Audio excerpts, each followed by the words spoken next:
Cricket की सब तरफ बहुत गहमा गहमी है और आने वाला कुछ टाइम जो है वो क्रिकेट के शायकीन के लिए बहुत दिलचस्प होने वाला है। रिसेंटली हमने देखा Pakistan versus Australia one day series जो कि पाकिस्तान जीता और T20 सीरीज जो कि पाकिस्तान हार गया। और आने वाले दिनों में Bangladesh, West Indies, Zimbabwe, Pakistan, New Zealand, England, T10 और ग्लोबल सुपर लीग जो गयाना में होने जा रही है, इसमें लाहौर कलंदर्स भी हैं, वो भी आने वाली है। लेकिन इन सब के होते हुए सबसे ज़्यादा अहमियत जो मिल रही है वो मिल रही है बॉर्डर गवास्कर ट्रॉफी को, जो कि इंडिया और ऑस्ट्रेलिया के दरमियान खेली जा रही है। तो आज हम उसी पे बात करेंगे क्योंकि कल से ये ट्रॉफी स्टार्ट होने वाली है। हमारे साथ आज मौजूद हैं फिर से वकास। वकास, कैसे हैं आप? मैं बिल्कुल ठीक हूँ। और जितनी क्रिकेट चल रही है तो मेरे ख्याल से जितने भी क्रिकेट लवर्स हैं वो सारे बहुत इंजॉय कर रहे हैं इस चीज़ को। क्रिकेट लवर्स का तो समझें ईद का समा है, क्योंकि क्रिकेट ही क्रिकेट आ रही है और स्पेशली ये BGT को काफ़ी अहमियत मिल रही है और काफ़ी लोग इसका इंतज़ार कर रहे हैं। वैसे तो ये बॉर्डर गवास्कर ट्रॉफी काफ़ी पहले स्टार्ट हुई थी। 7-8 साल हो गए हैं, लेकिन क्या वजह है कि इसको इतनी इंपॉर्टेंस मिल रही है, इतनी अहम क्यों होगी? इसमें मेरे ख्याल से अगर आप एक चीज़ नोट करेंगे ना कि ओवरऑल जो टेस्ट क्रिकेट है ना उसको बहुत ज़्यादा इंपॉर्टेंस आजकल मिल रही है। मींस जब से ये वर्ल्ड टेस्ट चैंपियनशिप आई है ना, तो उस टाइम से टीम्स ने रिजल्ट ओरिएंटेड क्रिकेट खेलना स्टार्ट कर दिया है। अभी आपने देखा होगा बांग्लादेश ने पाकिस्तान को बीट किया। अभी साउथ अफ्रीका ने रिसेंटली बांग्लादेश को बांग्लादेश में वाइट वॉश किया है। न्यूजीलैंड ने इंडिया को वाइट वॉश किया है। और इंग्लैंड पाकिस्तान आई, वो भी तीनों मैचेस के रिजल्ट्स आए। मींस के ड्रॉ मैचेस तो अब वो कॉन्सेप्ट ही खत्म होता जा रहा है। और इसको जो बॉर्डर गवास्कर ट्रॉफी है, इसमें एक तो ये है कि एक एशियन टीम जो है वो ऑस्ट्रेलिया के अगेंस्ट, मतलब पहले तो सोचा ही नहीं जा सकता था ना कि कोई ऐसी टीम एशिया से भी निकल सकती है कि जो ऑस्ट्रेलिया का कंपटीशन में आए। सो लास्ट 4 कॉन्जेक्टिव जो बीजीटी हैं वो इंडिया ने विन की हैं। और ऑस्ट्रेलिया में जाके इनमें तकरीबन 3 जो हैं वो ऑस्ट्रेलिया में जाके हैं। तो ये भी रीज़न है। और जिस तरह इस टाइम सिचुएशन है वर्ल्ड टेस्ट चैंपियनशिप के पॉइंट्स टेबल की, तो ये भी एक बहुत मेजर रीज़न है कि इस बार पर्टिकुलरली अच्छा, इसको काफ़ी यही मैं इम्पोर्टेंस मिल पूछना रही चाह है। रहा था कि इसको इतनी इंपॉर्टेंस मिलने की वजह कहीं वर्ल्ड टेस्ट चैंपियनशिप के पॉइंट टेबल तो नहीं है? बिल्कुल ऐसा ही है। अगर हम पॉइंट्स टेबल को देखें तो आप देखेंगे कि ऑस्ट्रेलिया टॉप पर है। और इंडिया जो है नंबर 2 पे है, हम्म। 58.33 की परसेंटेज के साथ। साथ श्रीलंका है, नीचे न्यूजीलैंड है और फिर साउथ अफ्रीका है। इस चीज की इंपॉर्टेंस इसलिए ज्यादा है कि इंडिया को ये वर्ल्ड टेस्ट चैंप सॉरी ये बीजीटी जो है वो 4-1 से विन करनी है, अगर इंडिया स्टे करना चाहता है फाइनल स्पॉट की रेस में तो। और इसमें जो सबसे ज्यादा मैं एक्साइटेड हूँ वो साउथ अफ्रीका को लेके हूँ, क्योंकि साउथ अफ्रीका के 4 मैचेस हैं और साउथ अफ्रीका ने 4 में से 3 मैचेस जो हैं वो विन करने हैं। और चारों मैचेस उनके होम ग्राउंड पे हैं। 2 श्रीलंका के साथ उन्होंने खेलने हैं और 2 पाकिस्तान के साथ खेलने हैं। सो इसलिए जो सिचुएशन है पॉइंट्स टेबल की काफ़ी कॉम्प्लिकेटेड है। इसलिए इस सीरीज को काफ़ी इंपॉर्टेंस मिल रही है, क्योंकि अगर ऑस्ट्रेलिया इंडिया किसी भी तरीके से समहाउ इंडिया मैनेज कर लेता है 3 टेस्ट मैच जीतना, तो फिर जो नेक्स्ट सीरीज है ऑस्ट्रेलिया की वो श्रीलंका के साथ इन श्रीलंका है। और हमें पता है कि श्रीलंकन जो हैं वो स्पिनर्स इतने क्वालिटी स्पिनर्स हैं और पिचेस भी स्पिन होती हैं कि वो उसको कोई मुश्किल हो भी जो जाएगा। टीम बायस है तो उसको नहीं करने देते, तो काफी मुश्किल हो जाएगा। इसलिए ये जो सारी ये 5 टीम्स हैं कंपटीशन में है। न्यूजीलैंड भी अभी 3 टेस्ट इंग्लैंड के साथ खेलने जा रही है। सो लेट्स सी कि क्या होता है, कल से ये स्टार्ट होने लगी है। बड़ा इंटरेस्टिंग पॉइंट टेबल लग रहा है। और अगर BGT की बात की जाए तो इंडिया लगातार 4 दफ़ा तो ये जीत चुका है ट्रॉफी को। तो क्या लगता है इंडिया को एक एज हासिल होगा? इंडिया बेहतर कॉन्फिडेंस से और बेहतर माइंड के सेट के साथ उतरेगा, और क्या ऑस्ट्रेलिया प्रेशर में होगा? देखिए इस बार थोड़ा सा सिनेरियो मुझे डिफरेंट लग रहा है, क्योंकि ये बात तो है कि इंडिया के पास ये कॉन्फिडेंस है कि उन्होंने last consecutive border Gavaskar trophies win की हैं। लेकिन इस बार जो उनके बैक पे एक उनका सेट बैक हुआ है, ये अभी न्यूजीलैंड से वो वाइट वॉश हुए हैं होम सीरीज में। तो ये इस चीज ने जितना उनका कॉन्फिडेंस शेक किया है और जो प्रेशर पुट किया है कि 4-1 से उनको ये सीरीज विन रिक्वायर्ड है। और साथ में उनके काफी प्लेयर्स भी इंजर्ड हैं। बॉलर्स में शामी नहीं है, इधर से बैटिंग में गिल नहीं है, रॉयट अवेलेबल नहीं है स्पेशली फर्स्ट टेस्ट के लिए। सो ये जो सारी चीजें हैं, ये सारे फैक्टर्स जो हैं, ये अफेक्ट करेंगे उनके कॉन्फिडेंस को।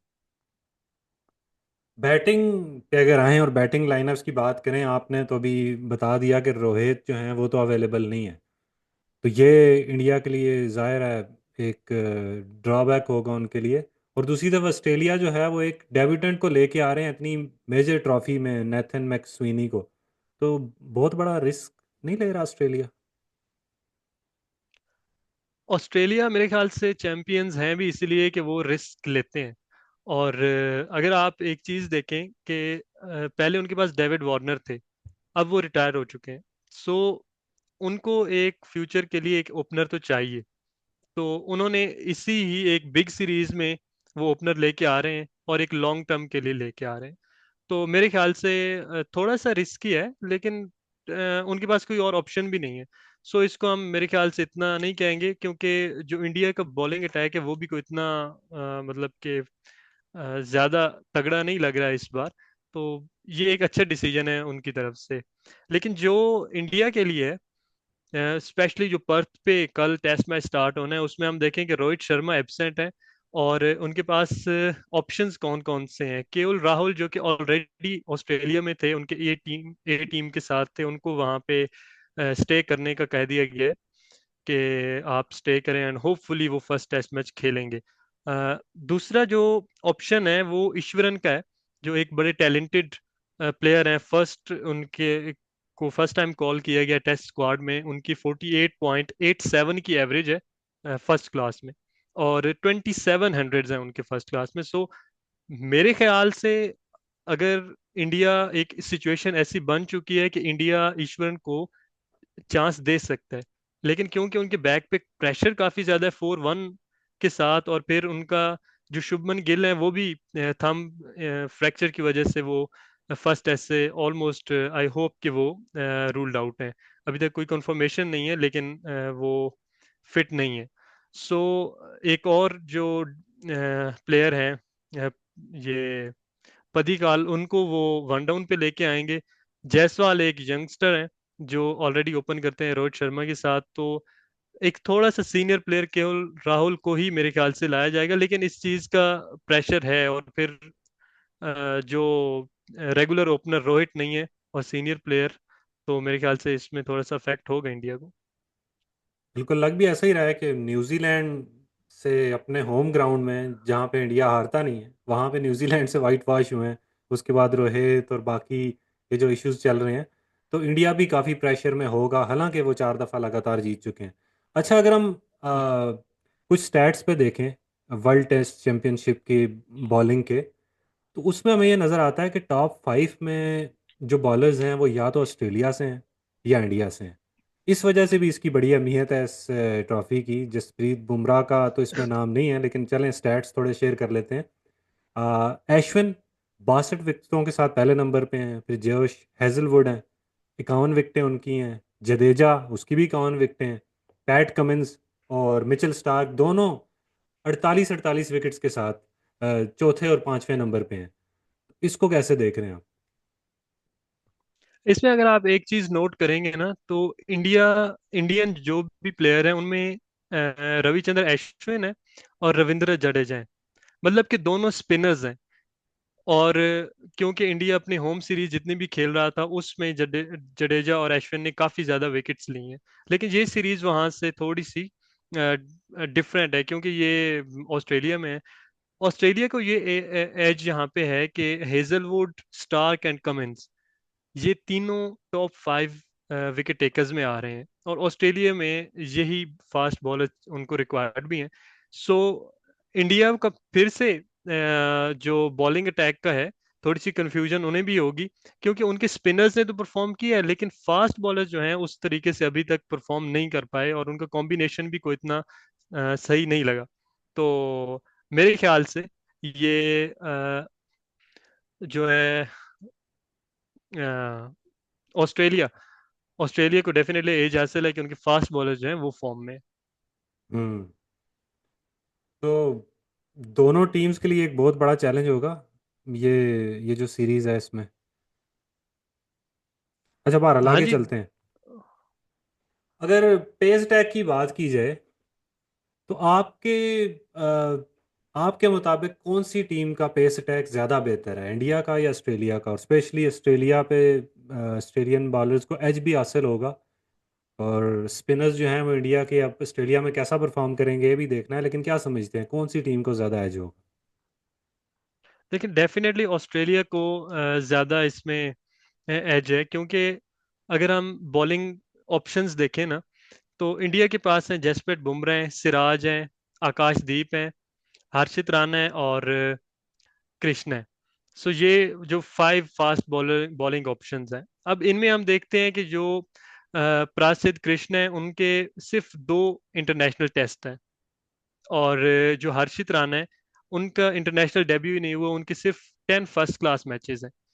और इनमें फिर ऑप्शन जो बेटर ऑप्शन लगता है वो आता है आकाशदीप का, जिनके एटलीस्ट 5 टेस्ट मैचेस हैं, लेकिन वो भी बहुत कम है। जो मेजर अटैक डिपेंड कर रहा है वो है जसप्रीत बुमराह पे, एंड उनके साथ जो है वो है मोहम्मद सिराज। जो एक मोहम्मद शामी की जो इंजरी है, उस रीजन की वजह से इंडिया का जो फास्ट बॉलिंग अटैक है वो काफी वीक है। अगर सिर्फ उनकी एक एडिशन हो जाती तो मोहम्मद सिराज, बुमराह और साथ में मोहम्मद शामी आ जाते तो काफी अच्छा होता। लेकिन इस टाइम अगर हम इनके अगेंस्ट देखें, ओपोजिशन में देखें, तो हेजलवुड है, स्टार्क है, कमिंस है, स्कॉट बॉलैंड है, सारे ही बहुत अच्छे बॉलर्स हैं, और प्रॉपर उनके पास राइट और लेफ्ट आर्म कॉम्बिनेशन है। सो ऑस्ट्रेलिया जो है उनको उनकी थोड़ी सी फास्ट बॉलिंग भी काफ़ी इस बार बल्कि स्ट्रांग लग रही है। अच्छा, ऑस्ट्रेलिया के पास स्पिन बॉलिंग में क्या ऑप्शंस हैं? स्पिन बॉलिंग में जो मेजर ऑप्शन है अभी तक जो ऑस्ट्रेलिया ने स्क्वाड अनाउंस की है उसमें है नेथन लॉयन, जो कि अगर आप देखेंगे क्योंकि यशस्वी जायसवाल है वो लेफ्ट हैंडेड बैटर है, और मिडिल ऑर्डर में जो ऋषभ पंत है वो भी लेफ्ट हैंडेड बैटर है इंडिया के। तो उनके लिए जो ऑफ स्पिनर है नेथन लॉयन, वो काफ़ी इफेक्टिव हो सकते हैं। तो यहाँ पे जो बॉलिंग ऑप्शन जो मेजर है वो तो नेथन लॉयन का है, लेकिन हमने ये देखा है कि लेबुशेन भी हैं जो स्पोर्टिव रोल प्ले कर सकते हैं। जो इनके डेब्यूटेंट है नेथन मैक्सवेनी, वो भी part time off spin bowling करते हैं, लेकिन मेजरली इनके पास नेथन लॉयन है। सही। अच्छा, बड़ा अहम सवाल है, और कैप्टनसी के हवाले से है कि इंडिया के कैप्टन रोहित शर्मा तो मौजूद नहीं होंगे, तो उनकी गैर मौजूदगी में जसप्रीत बुमराह टीम को लीड कर रहे होंगे। तो क्या लगता है कैप्टनसी पे आपका क्या, इंडिया की? कैप्टेंसी में डेफिनेटली वो तो नहीं है रोहित शर्मा। जसप्रीत बुमराह का ये है कि हम उनके प्रीवियस परफॉर्मेंसेस देखें और उनका एक्सपीरियंस देखें तो आई होप कि वो डिलीवर अच्छा करेंगे। उनके साथ पूरा थिंक टैंक भी होगा, उनके साथ on the field Virat Kohli भी हैं जो कि काफ़ी एक्सपीरियंस है। सो मेरे ख्याल से कोई इतना ज़्यादा उनको इश्यूज नहीं होंगे यहाँ पे कैप्टेंसी में, क्योंकि हम देख रहे हैं कि जितने भी अवेलेबल ऑप्शंस हैं उसमें सारा थिंक टैंक मैनेजमेंट ने प्लेइंग 11 बनानी है। और यस, ये हमने देखना होगा कि जसप्रीत बुमराह उन अवेलेबल ऑप्शंस को किस तरीके से यूज़ करते हैं। और फर्स्ट टेस्ट में इतनी डिफिकल्टीज के साथ साथ में अगर वो अच्छी कैप्टेंसी करते हैं तो ये डेफिनेटली एक बहुत बड़ा पॉजिटिव होगा इंडिया के लिए। अच्छा, बैटिंग बॉलिंग कैप्टनसी इन सारी चीज़ों को मद्देनज़र रखते हुए, तमाम हालात देखते हुए, क्या समझते हैं इंडिया की पहले टेस्ट में स्पेशली प्लेइंग 11 क्या होनी चाहिए? पहले टेस्ट में प्लेइंग 11, क्योंकि हम सुन रहे हैं जितनी इंफॉर्मेशन आई है अभी तक के केएल राहुल और दादत पडिक्कल जो हैं उनको यहाँ पे प्लेइंग 11 में इंक्लूड किया जाएगा। तो जो मेरी प्लेइंग 11 है जो मैंने बनाई है उसमें यशस्वी जायसवाल जो है वो तो कंफर्म डेफिनेटली उनके साथ रोहित होते हैं वो नहीं है। तो जायसवाल है, केएल राहुल है, और वन डाउन जो है वो पडिक्कल होंगे, और नंबर 4 विराट कोहली, नंबर 5 पे ऋषभ पंत, और नंबर 6 जुरिल है। और 7 पे मैंने ऐड किया है नीतीश कुमार रेड्डी को, जो कि अभी तक जिन्हों का टेस्ट डेब्यू नहीं हुआ, लेकिन क्योंकि जो बॉलिंग ऑप्शंस हमने देखने हैं वो फास्ट मीडियम बॉलिंग भी करते हैं। उनके 23 फर्स्ट क्लास मैचेस में 56 विकेट्स भी हैं। सो वो एक हैंडी ऑलराउंडर के तौर पे उनके पास ऑप्शन है। और जो अश्विन और जडेजा हैं, उनमें मैंने एशविन को प्रेफरेंस दी है, क्योंकि ऑस्ट्रेलियन लाइनअप में भी दो तीन होपफुली जैसे उस्मान ख्वाजा हैं, ट्रेविस हेड हैं, और शायद एलेक्स कैरी भी हों। तो क्योंकि तीन लेफ्ट हैंडर्स होंगे तो उसमें एशविन जो है वो काफ़ी इफेक्टिव हो सकते हैं। और नीचे ज़्यादा ऑप्शंस नहीं थे, तो Jasprit Bumrah and Mohammed Siraj obvious choice हैं, और साथ में आकाशदीप, उनका थोड़ा सा एक्सपीरियंस जो एज कम्पेयर टू जो दो बाकी फास्ट बॉलिंग ऑप्शंस हैं, तो इसलिए आकाशदीप को मैंने अपनी प्लेइंग 11 में रखा है। आकाशदीप, बुमराह, सिराज एंड नीतीश कुमार रेड्डी जो पेस अटैक है, और साथ में रविचंद्र अश्विन। और अगर ऑस्ट्रेलिया की प्लेइंग 11 को देखा जाए, वो क्या होनी चाहिए आपके ख्याल में? ऑस्ट्रेलिया की प्लेइंग 11, उन्होंने 13 मेंबर स्क्वाड का अनाउंस किया था। और उसमें से जो प्लेइंग 11 है, उस्मान ख्वाजा और नेथन मैक्सवेमी, जिसका क्लियर है ऑलरेडी अनाउंस कर दिया गया है कि वो ओपन करेंगे।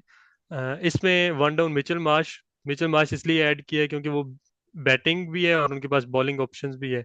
Then Steve Smith, Marnus Labuschagne, Travis Head, और यहाँ पे जो मेरी चॉइस है, जॉश एंगलेस और एलेक्स कैरी में जॉश एंगलेस इसलिए है क्योंकि वो थोड़ा सा भी एक्सपीरियंस भी किया है, थोड़ा खेल रहे हैं, रिसेंटली पाकिस्तान के अगेंस्ट भी खेले हैं, तो फर्स्ट टेस्ट पर्थ में और इम्पोर्टेंट टेस्ट मैच है, इसलिए जॉश इंग्लिश।